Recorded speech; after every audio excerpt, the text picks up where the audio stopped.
Depuis 30 ans, le père André Martin officiait à l'église Sainte-Élisabeth, une bâtisse en pierre nichée dans une petite ville du nord de la France. Il avait béni d'innombrables mariages. Certains couples irradièrent l'amour, d'autres semblaient unis par habitude. Mais lorsqu'il rencontra Antoine Lefèvre et Claire Beaumont, il perçut quelque chose d'unique. Antoine, un pharmacien qui possédait 2 officines en ville, était un fidèle de longue date, toujours assis au 5e rang lors de la messe dominicale, glissant un billet dans la quête. Claire, arrivée il y a 7 mois pour travailler comme bibliothécaire, était nouvelle dans la paroisse. Ils sont adorables ensemble, commentait souvent Madame Dubois, la sacristine, lors des réunions prénuptiales du couple. Le père André acquiesçait. Antoine, avec sa carrure robuste et ses yeux noisettes, semblait compléter la silhouette gracile et le sourire éclatant de Claire. Il y a 3 mois, ils étaient venus le voir, main dans la main, pour demander une cérémonie traditionnelle. Quelque chose de solennel, avait dit Antoine, serrant la main de Claire. Un moment gravé dans nos mémoires, avait ajouté Claire avec enthousiasme. Le père André avait remarqué l'accent léger de Claire, qu'elle attribuait à son enfance à Lisbonne avant de s'installer en France pour ses études. Son français était fluide, mais elle trébuchait parfois sur des termes liturgiques. « Ma famille n'était pas religieuse », confia-t-elle lors d'une séance de préparation. « Mais je veux embrasser la foi d'Antoine. » Sa sincérité touchait le prêtre. Il lui prêta des ouvrages sur le catholicisme et elle revenait avec des questions pertinentes. Antoine rayonnait de fierté face à ses efforts. À l'approche du mariage, l'église bourdonnait. Les bénévoles décoraient l'autel de roses blanches. Le chœur répétait des hymnes et Madame Dubois imprimait les livrets. Tout semblait parfait. Mais une semaine avant la cérémonie, un événement troubla le père André. En fermant l'église un soir, il aperçut une femme près de la statue de la Vierge. Pensant à Claire, il s'approcha, mais constata qu'elle était plus âgée, peut-être la 50aine. « Puis-je vous aider ?»« Vraiment, demanda-t-il.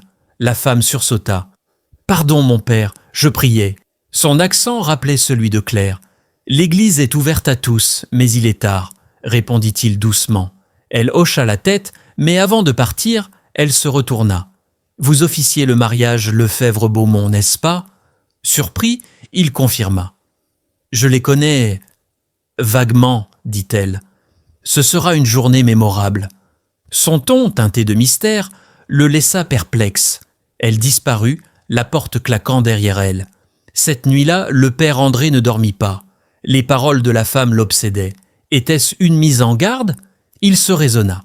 Les mariages suscitaient parfois des émotions étranges. Pourtant, cet incident marqua le début d'une série d'événements troublants. Quelques jours avant le mariage, Claire passa à l'improviste, un carnet à la main. « J'espère ne pas vous déranger », dit-elle avec un sourire. « Pas du tout, asseyez-vous. »« Tout va bien ?» demanda-t-il. « Oui, tout est prêt. Je voulais juste revoir des détails de la cérémonie. » Claire était méticuleuse. Antoine plaisantait sur ses listes sans fin. « La partie où vous demandez si quelqu'un s'oppose est-elle indispensable ?» Le père André haussa un sourcil. « C'est une tradition, rarement utilisée. » « Pourquoi cette question ?» Claire rit, mais son regard était fuyant. « J'ai vu un film où ça tournait mal, c'était gênant. » Il l'observa, elle semblait tendue pour une future mariée. Antoine voulait une cérémonie classique, mais je vais y réfléchir, répondit-il. Claire aborda ensuite l'éclairage pour les photos, puis partit. Le père André la vit s'arrêter devant la statue de Sainte-Élisabeth, hésitante. Plus tard, Antoine arriva seul pour leur dernière réunion.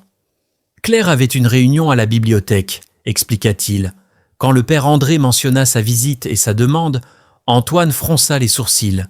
C'est bizarre, elle insistait pour tout faire dans les règles, jusqu'à utiliser le missel de ma tante.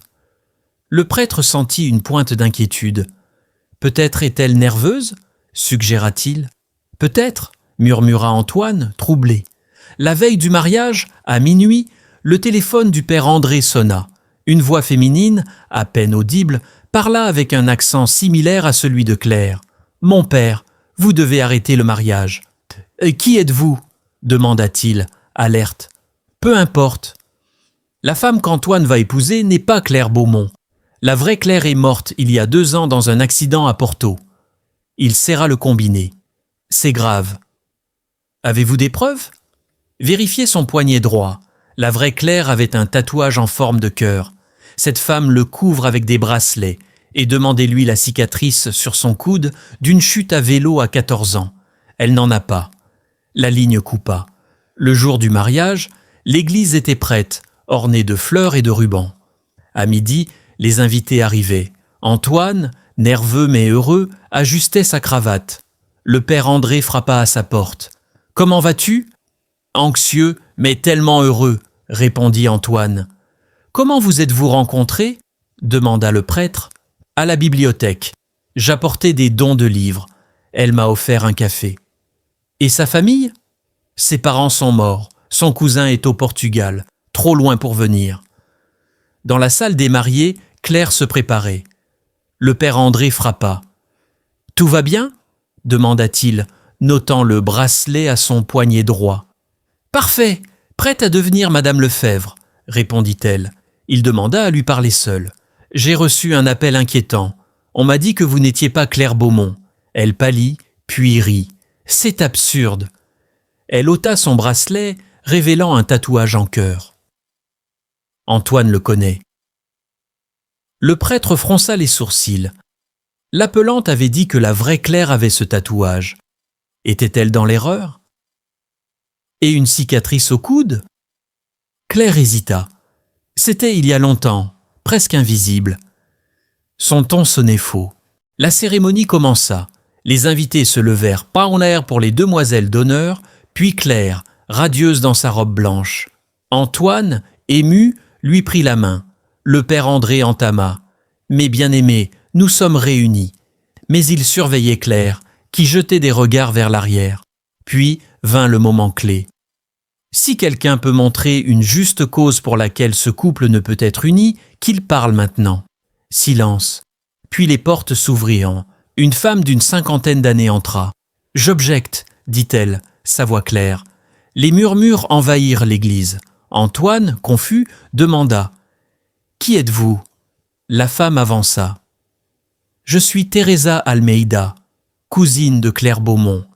Elle est morte il y a 2 ans. » Claire, livide, serra son bouquet. « C'est ridicule. » Teresa l'interrompit. « Montrez votre coude. » Claire avait une cicatrice visible. Antoine se tourna vers Claire. « Est-ce vrai ?» Claire regarda autour d'elle, puis lâcha son bouquet et courut vers la sortie. Un agent de sécurité l'arrêta. « Lâchez-moi » cria-t-elle. Le père André demanda qu'on appelle la police. Antoine, figé, regardait la scène, brisé. La police arriva vite. Claire, ou plutôt celle qui se faisait passer pour elle, fut emmenée dans un bureau. Antoine insista pour lui parler. « Qui es-tu » demanda-t-il. Elle baissa les yeux. « Je m'appelle Mariana Costa. » Claire était ma colocataire à l'université. Elle était morte dans un accident. « Pourquoi » murmura Antoine. « Elle avait une vie stable, une identité française. J'ai vu une chance. » « Et moi ?» Au début, un moyen d'obtenir la citoyenneté. Mais je t'aime, Antoine. Teresa expliqua qu'elle avait retrouvé Mariana après avoir vu une photo d'elle utilisant les diplômes de Claire. Mariana avait acheté ses documents. « J'ai grandi dans la misère », confia-t-elle. « Je voulais mieux. » Antoine, dévasté, partit sans un mot. 5 mois plus tard, le scandale s'était estompé. Mariana, condamnée pour usurpation d'identité, avait obtenu une peine réduite en collaborant avec la police. Antoine créa une bourse pour les bibliothécaires en mémoire de la vraie Claire. Lors d'une visite à l'église, il confia « J'ai vu Mariana, elle travaille dans un café, sous son vrai nom, elle s'est excusée. »« L'as-tu pardonnée » demanda le père André. « Pas encore, mais je ne suis plus en colère. J'ai rencontré quelqu'un, on va doucement. » En préparant l'église, le père André réfléchit. Un appel anonyme avait révélé une vérité cachée. La douleur avait engendré une honnêteté fragile. À Sainte-Élisabeth, la vie continuait, mêlant secret et rédemption.